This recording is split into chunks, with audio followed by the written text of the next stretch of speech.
This is Duke University. This week on Office Hours, in teaching drama and directing plays, Duke Theater professor Ellen Hemphill emphasizes that the voice is the gateway to the whole body and even the creative process itself. She uses the same theatrical techniques of voice control and gesture when instructing students on public speaking. Hemphill is the director of undergraduate studies for Duke's Department of Theater Studies. She is currently directing the department's upcoming production of Henrik Ibsen's A Dollhouse, debuting November 10th. Hemphill also runs her own theater company, has a communications coaching business, and teaches movement and voice at the American Dance Festival. Hemphill takes your questions about how theatrical skills can be applied to life off stage. Welcome to Office Hours. I'm James Todd with Duke's News Office, and we're broadcasting live here from the Bryan University Center, where it's been Arts Week all week here at Duke. Students have been displaying and performing artworks here in the Bryan Center, and we're going to have an arts-related conversation on Office Hours today. I'm here with Ellen Hemphill, a professor of theater studies here at Duke. And Professor Hemphill, your Intro to Speech and Voice course is quite popular, and especially among non-theater majors. Why do you think that is? I think primarily it's because people have to get up and speak at some point in their life, and certainly students do, and they have to give presentations. And I think public speaking is one of the great fears, or a fear of speaking is one of the biggest fears everyone has, standing up in front of a crowd. So it's a way to start seeing how to stand in front of people, get your mouth around words, being able to project your voice, be comfortable with yourself and standing in front of people, and that applies to not only actors but every walk of life. So I think that's one of the reasons it appears to a lot of students as something they want to do. Yeah. And when you're teaching beginners, what are the basics? What do you start with? The breath. Everyone always holds their breath before they, when they're nervous or before they're standing in front of people. If you go around a circle in a room, the last person's a wreck before it gets to them because they're heavy breathing and nervous. So I think breathing work, and then all the facial muscles that are locked, and if you're not breathing and you're not using your articulation, you can't get out what you want to say. So that's the very beginning of it all. Yeah. And we've got a question that's come in. As you know, we're taking questions from online viewers here, and everybody who's watching is invited to participate in this Office Hours conversation. You can email live@duke.edu. You can tweet in a question with the tag Duke Live or post to the Duke University Facebook page. So here's a question that's come in from Jules, who asks, if you had to pick one, what piece of theater training and or study is of greatest use in non-theater fields?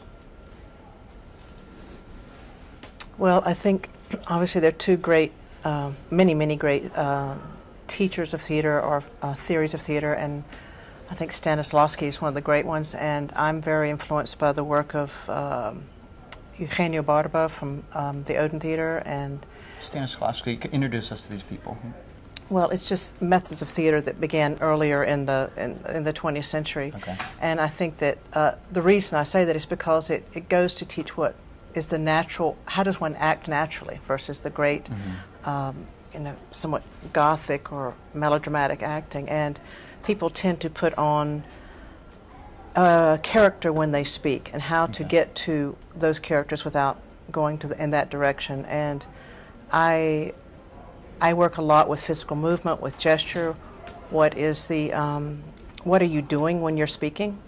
And if what you do is distracting from what you say, or what you want to say, or your tone of voice is distracting, then you're not necessarily being conscious. So the question was, what is the one thing to do? I think it would, I don't know who would be the one great theorist to follow, but I think that it would be something to realize that nothing is separate. All you have is your body and your voice. You don't have anything else. You can hold a prop, but it won't make any difference. So if you work in any direction on those two things, that's going to be the first step towards any self-realization of speaking, public speaking, or performing as an actor. And so you've done a lot of this teaching and coaching with voice and gesture, and we actually have a video of you in action. So let's watch this clip of you working with students in the Beatification of Area Boy play that was staged here at Duke last year. Always remember that it's not just this. that's making you speak, and not just your words. It's your entire being. Everyone take 3 fingers, open your mouth, take it out, and that's an open mouth. But if you talk like this all the time, you can't be understood. You have to use these muscles in your mouth. Breathe in through your nose, take it through your lungs, and all the way down. It's not just from here to here, okay? So, first of all, take a deep breath in with your nose, and open your mouth and start walking until your breath is gone.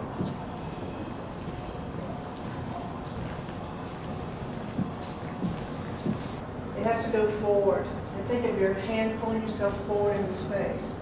It's not just, it has to go forward. Push it forward.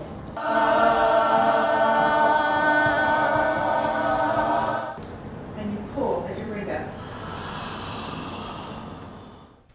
So that's Ellen Hemphill coaching students on voice and gesture. Professor Hemphill, you're doing some different exercises there, opening the mouth, using the hand and the body to project the voice. Talk about how the voice follows the body, that they're interrelated. Well, often people speak to hear themselves speak. So they speak and it goes right back in their own ears. So one of the first things is to get a voice moving forward in space. And if you use action, a physical action with that, you're more aware that that's what it's doing versus trying to hear if you're correct. And so if you add the energy that it takes to get a voice forward or a body forward, it usually affects how the voice appears or sounds to others in a space. It also makes you less self-conscious. When you start doing physical work and you're doing things that distract you from am I being seen, it helps with for young actors particularly to get moving in the space. The voice really is just part of again, what we do with our bodies. The human body is, we are the only creatures that speak, and we have to take the energy we have to make sense of our words, to make sense of our thoughts. And often we have great thoughts, great things we want to say, and we can't get them out, or they're heard differently than what we want them to be, how they want to be heard. And it's usually because a person's disembodied. They don't have the connection with what they want to say with how they're saying it. And so a lot of these exercises are just very simple theater techniques, really, that are used in a lot of intro classes, of just getting voice and bodies moving in space so that you can begin to feel what that is for you. There's a stereotype of an actor, actress warming up their voice. Is that, is there such thing? Oh, sure. I mean, that's also from, classical bel canto singing, of doing your scales, which is great, and that's fine. This is also puts the body to it. You don't stand still to do this. And I came out of a particular voice work out of the south of France, the Roy Hart Theatre work, which is now pretty much in a lot of university departments around the country, all over the world. At that time it was somewhat cutting edge because most singing and most speaking work was from the classical world. So this was at the turn of, in the 70s, 60s, 70s, when it was all developed, that it came with a lot of experimental theater, came out of that era. And a lot of those theories of that era are now standard practice. So that was an example of the embodiment of voice versus the voice as a separate entity. Yeah. We'll talk more about Roy Hart, but there's a question that's come in here from Heather, who asks, I'm going to be a high school teacher. What can I do to make sure I am using my voice effectively in the classroom while also saving my voice so that I can still sing and participate in theater on the side? Well, to be a high school teacher is commendable, and it's and you have that's a long day of teaching and using your voice. And I think it's always going back to breath and stress are always affect your voice, and so one can always go back to remembering that if things in the classroom get too stressful, to go somewhere and relax for a second. But you also have to keep the voice down. We tend to, as a culture, and particularly women, tend to take their voices up into their head. Okay. Therefore, it goes into your throat, and you get tense, and you find yourself slightly shrill by the end of the day. What does it mean to have your voice in your head? We have the voice has what we call body resonances. You have head voice, chest voice, lower abdominal voice, and most of us have a home base. We live in a certain place where we normally speak, and if you can learn to through work, through training, to work with other residents is you can choose the resonance you need at a certain time. An example would be how a parent speaks to a child. Often a mother is shrill by the end of the day, and a father comes home and says, "Sit down," and it's over. Okay. And so it's like, because it's heard differently. So if you learn to get your work from different resonances, you don't fatigue the voice as much. So if you're teaching all day, you might, then you have to sing again, depending on your particular vocal range and what you're doing, you might definitely have to reboot and start again with it's a different placing of voice, teaching versus singing, for example. Gotcha. Okay, we've got another question that's come in here, and everybody watching is invited to participate in this office hours conversation with Professor Ellen Hemphill. You can do that by email to live@duke.edu. You can tweet in your question with the tag Duke Live or post it on the Duke University Facebook page. So Donna has written in and says, I perform with a local improv group called Off the Deep End, and even though I've been doing it for a while now, I still feel anxious. When I say improv, it's using voice, movement, dance forms, all improvised as a way to unlock the body. So, stage fright. How do you deal with stage fright? She says techniques to become more comfortable. Well, I'm assuming that they're talking about theater improv versus Yes. dance improv, and which is a wonderful theater form, and it's also challenging, and you also you never are quite sure where you are each night. And there are some great improv teachers here on campus that can certainly help with that, but it's more to do with, once again, all stage fright is about the nerves, the heart rate. It's like anything, it's human nature to want to run away from something. So again, breathing work and even physically moving in a space. If you ran around the block, you'd be less nervous. Something that'll get your physiology to a centered place. And again, improv is, you don't know what people are going to ask you, and that sets you up.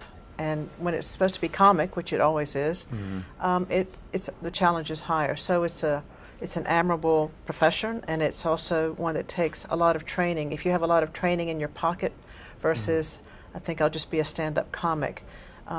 Again, if you know certain gestures or certain types of things you're going to do within a structure, no matter what is given to you from the outside, you're going to be less nervous. So the more you train the body and the voice to respond to, can you now be a chicken, you're not going to be thrown by that. And you direct and act mostly in scripted plays, but there's still those moments when the other actor forgets the line, or you forget a line, and you have to improv to catch yourself again. Are there great acting secrets for that? It hasn't happened to me a lot, mainly because I now act less, direct more, sing more, but I think the secret is you don't repeat your line. Don't let anybody know. And usually people are sort of on automatic pilot at that point. I mean, and if you're trained enough, you don't tend to freeze on stage, or your fellow actors cover for you. Yes. You can't stop. You have to keep going, and that's the beauty of live performance too. It's always immediate. It changes every night, and no matter what your day was like, you've got to go in to that isolated and rarefied space to be outside yourself. So, yeah. And so you're directing, you're deep in rehearsals, directing a play right now, Henrik Ibsen's A Doll's House. Why that play now here at Duke?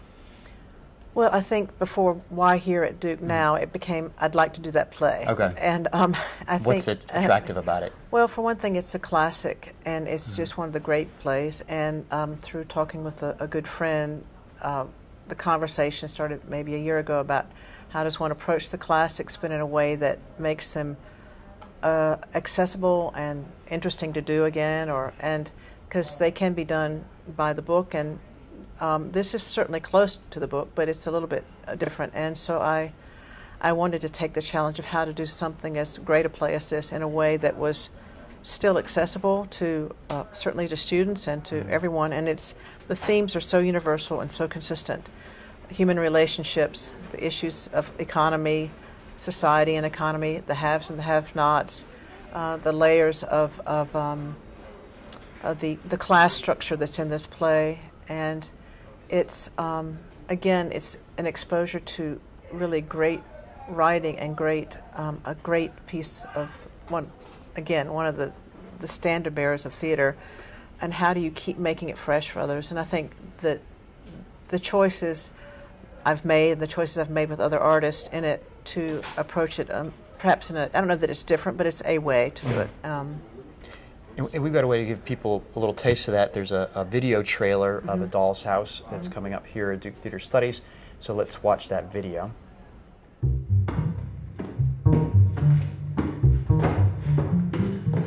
I know you're always thinking about me.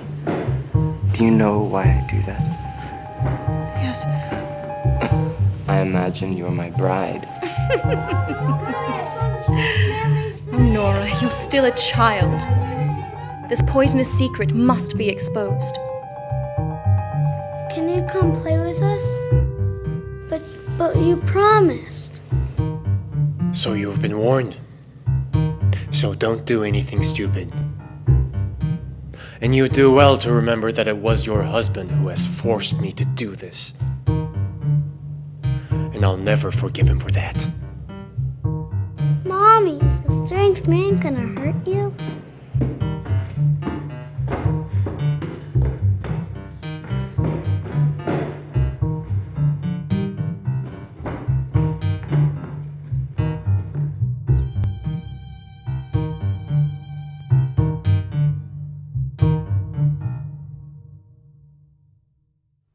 So that's the video trailer for A Doll's House being put on here at Duke University, opening November 10. So, Professor Hemphill, when you're teaching students directing in rehearsals right now, how is that different than when you're in an intro course teaching the basics, when you actually have specific characters they need to get into, lines they need to learn? Well, the process is faster. Okay. You have to move quickly, and obviously through the audition process you are looking for people who might be able to access that a little bit quicker perhaps, and it's harder for a true beginner to do that, though that's not, all students are open to auditions, and that's and we have a wonderful cast with this, but I think that also the characters themselves have a physicality that is not the physicality of the actor. Okay. So they look different. They have different manners. They have different manners. They have different. Their whole being is different. So how do you inhabit that? And you have to figure out what is the physical world of those actors. Excuse me, of those characters. And so we start with a series of gestures that I have chosen, unknown to the actors, what they will be based on the play. Okay. And they're mixed with the actor's own physicality, so that they have a body score that helps them inhabit a character a little more easily than just now come in and be sad and now come in and be angry, which is somewhat hard to access sometimes. What's a body score? You mentioned a body score, like a It's musical like, it's score choreography. except for the body. It's choreography for theater. But you're not dancing, but you're... No, there's just, everything that we do is, we are known by our habits. And whatever we do, if I'm always doing this, that people, oh, well, you always do that. Or Right. people notice us by our walks, they notice how we do. So we have, by nature as human beings, our own natural choreography. It's how we move through the space. We just aren't aware of it. We just don't know what we're doing. And so part of it is becoming aware of what you do and choosing it, or not let it choose you. So, and that's part of the act, that's in any class, but for actors, it's not letting habits take over the character. Personal habits take over the character. Okay. And so the difference in the class is you have a clear goal. You have to get the character, the stage, the set, the voices of the characters, and so it's a different goal than a slow unfolding of learning about something. Yeah. Right. And we've got a question that's come in about A Doll's House, and everybody watching is invited to participate in this office hours conversation. You can do that by emailing live@duke.edu. You can tweet in a question with the tag Duke Live, or post a question to the Duke Facebook page. So we've got a question that's come in here from Jeffrey, who says, how open are Duke faculty in other disciplines to incorporating plays and aspects of theater into their classrooms? For example, do any sociologists teach about marriage and family include A Doll's House? I actually can't answer that. I don't know about the sociology department but I do think that we make an effort to, in the theater department, to have panels, cross listings, to invite other departments in our work, or in how we can exchange, how we can bring students from other disciplines into theater, and to expose them to the arts as a rule, but also to show how even the teaching of something like voice and gesture is how that affects a public speaker and someone who's taking public policy, or maybe it's someone who's studying neurology, and how does that affect, how does the study of human behavior or what people do affect the brain. So it's like how the thing about theater, it's active, it's on the spot, it's happening. So it's a study of human behavior in action. So we certainly try to encourage that cross fertilization. We certainly do that with the French department, with a lot of the language departments. So and definitely with dance. But I can't answer about what other professors are choosing to do. Well, there's an interesting collaboration with A Doll's House. We just watched the video trailer. You worked with Jim Haberkamp, who's an instructor in the program of arts in moving image here at Duke. So, and actually some of that video is going to be used on stage in the production. The piece was conceived with the idea of film. I've been working with Jim for the last 3 years, and trying to move, as is the department, towards understanding the relationship with video for theater, and how new media is affecting the performing arts without it being a separate thing, how they are integrated. And it's a challenge, so that you don't have, I'm watching a film, I'm watching a play, going back and forth. And I consider Jim a great artist, and what he's done in my pieces with Archipelago Theater and with at Duke is great. And so the idea of A Doll's House started with my asking him to help me create the almost the doppelganger of Nora, the main character. That it's, you might say, what she thinks when she is not speaking. Like we all have that.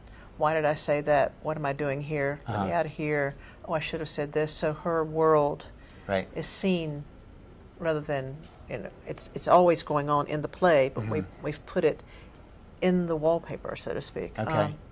And also there was a great short story written at the turn of the 20th century, right before then, called The Yellow Wallpaper, which is about a woman who's in a room cannot leave the room, and there's a world of people in the wallpaper. And it was very much the beginning of feminist writing. So Nora is another character in history who is dealing with that problem in society, of women's place in society. So how we could make that even stronger through film and through music. The musical score is also very indicative of that. We're coming out of a Gothic era, and how to make it feel like the dramatic, almost thriller that it is, I felt could be heightened by film and certainly my music. So. And we've got an example of how you've used film in a previous production, Out of the Blue, that you put on in the spring, and as a way of accessing interior states. So we'll watch that, and then if you could explain what we're seeing. So let's watch this excerpt from Out of the Blue.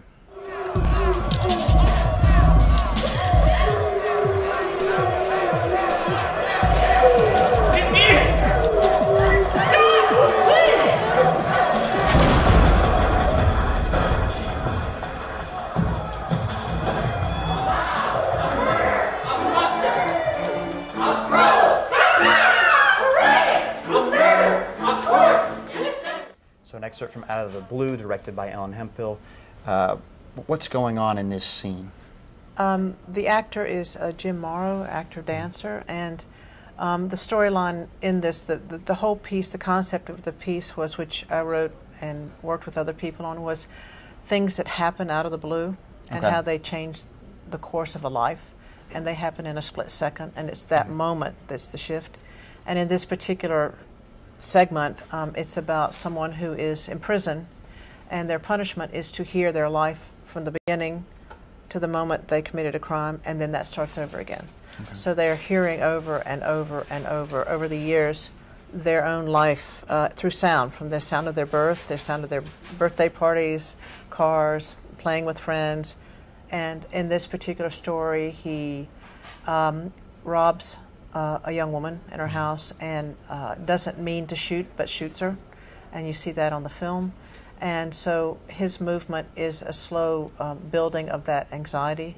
And you hear the soundtrack you would have heard would be life sounds from birth till that moment of a gunshot, and then it starts over again. So the anxiety in him builds. And that moment changed his life. It changed the life of the young woman. It changed the life of the mother of the young woman. Mm-hmm. And that's one segment of the piece. There are different stories within that, the piece as a whole. And so for that, why did you say video is going to help dramatize this? Because I think, I mean, it was certainly an experiment. We didn't know, but we felt like if an actual crime scene was shot, and which we did, and then we would feel that immediacy. We don't know throughout the play what he's done. You sort of know, but then you see the scene. And also, the other thing you see on this piece, or in this clip, are crows. And the crows were the leitmotif in the piece, of crows always being a presence when things are happening or things are around. And crows are curious creatures that are used throughout history as somewhat ominous, but somewhat tricksters. And so they are seen as a kind of watching force within the scene. So we had this sort of supernatural energy going on. Yeah. Good. And so going back to directing here, we've got another question that's come in from Jeff, who says, what has changed about the number and quality of Duke undergrads who are interested in theater performance? You've been teaching here a while. Have you seen a trajectory? Well, this year specifically, it's a huge, the interest just has shot up. We have made, I would like to say we've made an effort. And I think you have to certainly reach students where they are in the times we live in. And I think we're trying to look at that. But also this year, I think we had 50 people audition for both my show, The Doll's House, and for Ragtime, at least 50.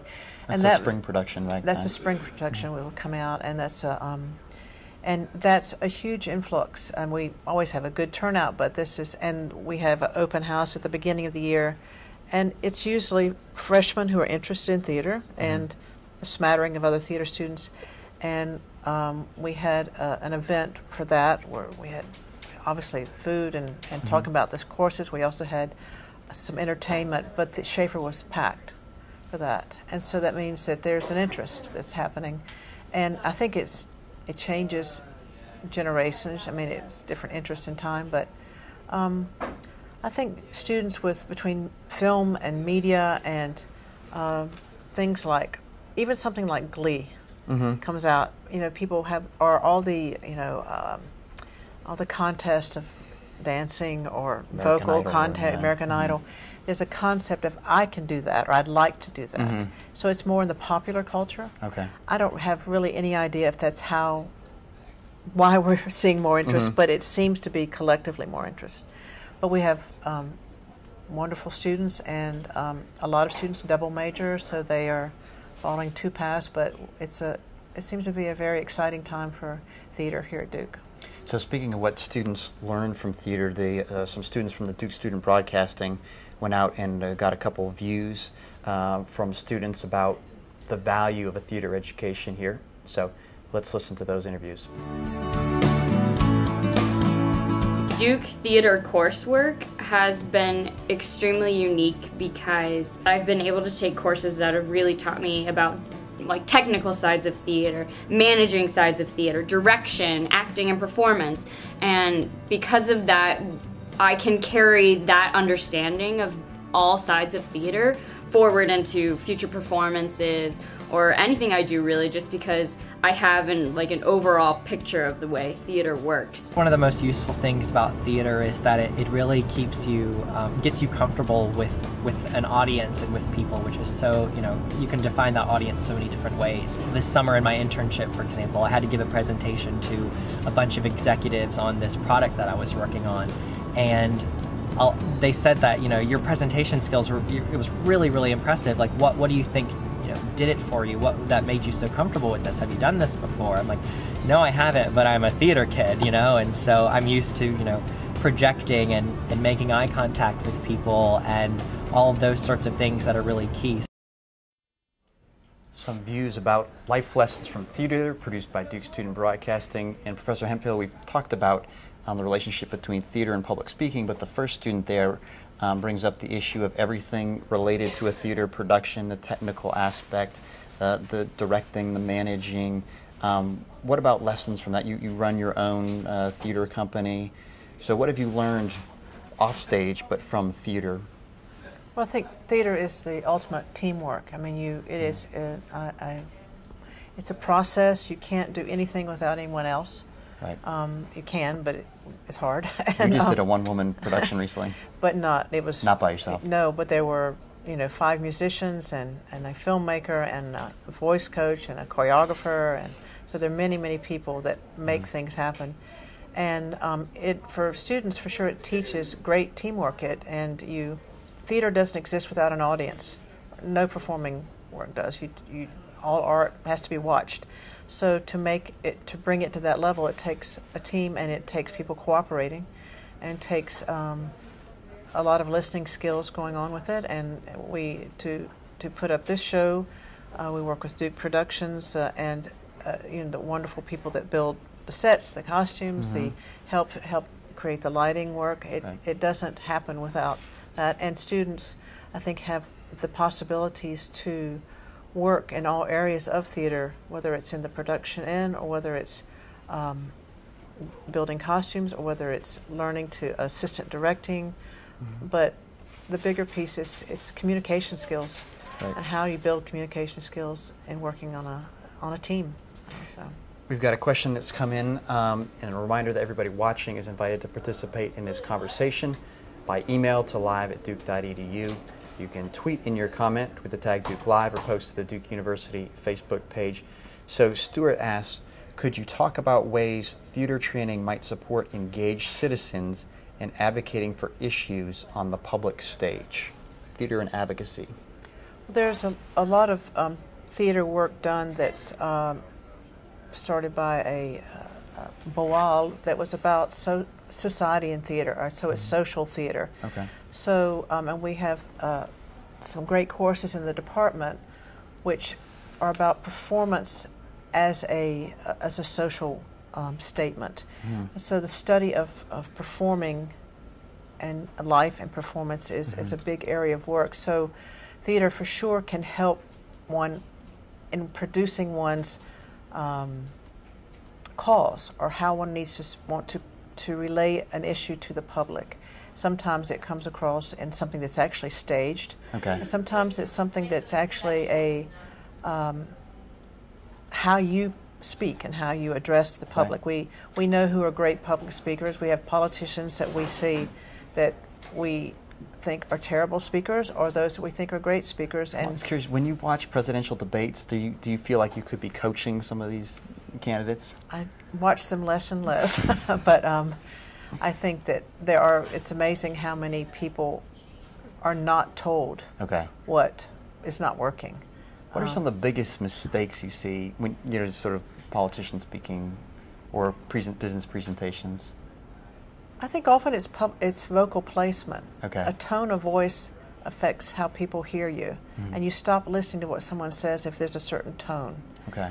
And I think adolescents know this. They just stop listening when there's a certain, if it sounds like a certain way, you just shut off. And I think that that's important. And also, people make gestures they do not realize they're doing, and we read people's body language, and so they may be saying something, but their body's saying something else. So those are two, I think, the most obvious or blaring things that happen. Yeah. Good. We've got another question that's come in. This one's from Miriam. Have you kept in touch with former students who have studied voice and gesture with you and shared success stories from either on stage or off? I do. I have heard from students from all over the world. A lot of students go on to graduate school. I recently got an email from someone who was in Trojan Women years ago, and she's in graduate school, Mary Chandler, and she asked where, after doing all this graduate work, where could she go to find work, more work in voice and gesture? Because it's often a different style of work, but also you hear about people using the work or transforming it to their own work. Quite a few people who've done public speaking work, whether in seminars I've taught outside of theater work, have written to me about how it affected their talks. If they might have been NGOs, they might have been doctors, it might have been someone who it made a difference in how what they had to say was heard. And really that's the goal, is to help people be heard in the long run, and again, are seen in the right light. So there are students who are very proud of, who've gone in all kinds of directions, and they of course have also worked with many of the professors in the department, so they've received many areas of influence, but it's gone from there. We've got another question that's come in from Twitter, and a reminder to everybody watching, you're invited to participate in this office hours conversation. You can do that by emailing live at Duke, by tweeting with the tag Duke Live, or posting to the Duke University Facebook page. So Blue Devil Drama writes, what suggestions do you have for student artists developing their own original theater work? Just stick to what you like and what you love and what you know for yourself. I mean, it's like when people say write what you know. I think if you have an idea or direction you want to go in, hone it, and also make sure that often students think they're the first ones who have found what they're doing. If you are really interested in speaking and movement, look up who's done that. There are great artists around the world who have started this, even 100 years ago. But so, make sure that you feed your ideas with what ideas have come before you, and then stick with your direction that you're finding. That's really, stay true to your own creative source, I think. Let's start to wrap up with that. You talk about creative source, and we've been talking some about theater techniques, but you talk about theater as a process. So you mentioned taking Ibsen's A Dollhouse, and you're not just blocking it, you're putting it through a creative process. Can you talk about that? Well, I think as a director, for me, I mean, everyone's different, it's always bringing out the best of the people in front of you.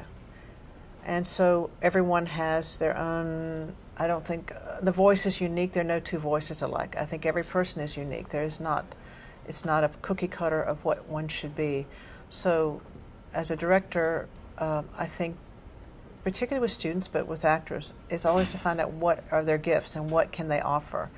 And that takes time, that takes process. You can't do that if you have to go in and quickly do the piece.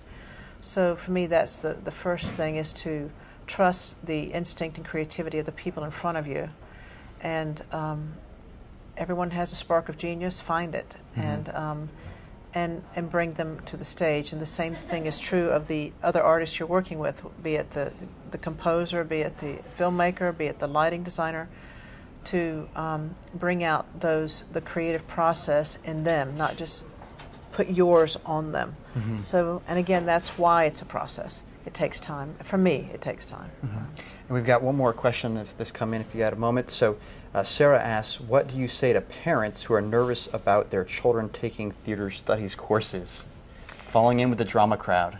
Sure. Well, I think that there's a great fear of everyone not finding a job, and I don't blame them. I have sons, and you want them to find jobs, but I personally don't believe that if you don't follow what you want to do, especially as an undergraduate, you'll be frustrated, and that creativity that comes from theater is going to only feed being a great lawyer. It's only going to feed bedside manner of a doctor. It's going to make you a better human being. It's going to make you someone who's empathetic. It's going to make you someone who works well with others.